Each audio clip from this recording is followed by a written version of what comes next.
في سالف الأزمان ولد قط صغير برتقالي، كان ذاك هو هرقل القط، فابتهجت الآلهة، غير أن طفولته لم تكن كطفولة سواه، إذ شوهد يوما يحمل صخرة عظيمة بيديه الصغيرتين، فأصاب القوم ذهول وقالوا: هذا ليس من نسلنا بل من نسل السماء.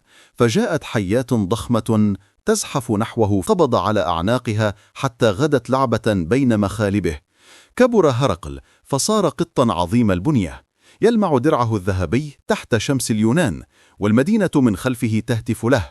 تدرب على فنون القتال، فحطم الدمى الخشبية كأنها هشيم. وفي يوم من أيام قدره التقى مج القطة الأرجوانية أسيرة وحش هائل، فاندفع إليها بسيفه المتلألئ يذود عنها حتى تحررت، ووقف الأثنان بين أطلال المعركة كأنهما نجمتان أضاءتا ليلا حالكا. لكن القدر لم يتركه بلا امتحان، فخرج له من أعماق الجحيم هاديس تحداه، فاشتعلت الأرض تحت أقدامهما. ارتفع سيف هرقل في مواجهة لهب هاديس، وفي النهاية انتصر هرقل ورفع سيفه نحو السماء، ثم وقف مع مج على التلة عند الغروب ينظران إلى الأفق، وقد صار بطلا خالدا في ذاكرة القطط وملحمة تروى جيلا بعد جيل.